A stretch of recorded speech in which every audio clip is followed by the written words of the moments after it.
ഇന്ത്യക്കെതിരായ American president Donald ട്രംപിന്റെ 50% tariff നയം യുഎസിന്റെ തന്ത്രപരമായ താൽപര്യങ്ങൾക്ക് ദോഷം വരുത്തുമെന്ന് മുൻ ദേശീയ സുരക്ഷാ ഉപദേശകൻ ജോൺ ബോൾട്ടന്റെ മുന്നറിയിപ്പ്.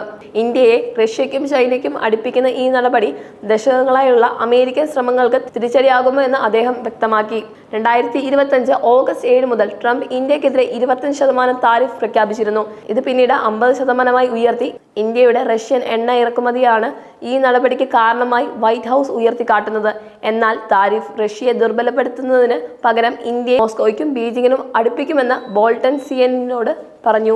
റഷ്യയെ ശിക്ഷിക്കാൻ ഉദ്ദേശിച്ച താരിഫ് ഇന്ത്യയെ റഷ്യയോടും ചൈനയോടും അടുപ്പിക്കുകയാണ്. ഇത് യുഎസിന്റെ തന്ത്രപരമായ താൽപര്യങ്ങൾക്ക് വിനാശകരമാകുമെന്ന് ബോൾട്ടൺ അഭിപ്രായപ്പെട്ടു. ട്രംപിന്റെ താരിഫ് ഭീഷണി ഇന്ത്യയും ചൈനയും റഷ്യയും ഒരു പൊതുവേദിയിൽ അണിനിരത്തുന്നതിന് കാരണമായേക്കാമെന്ന് വിദഗ്ധർ ചൂണ്ടിക്കാട്ടുന്നു.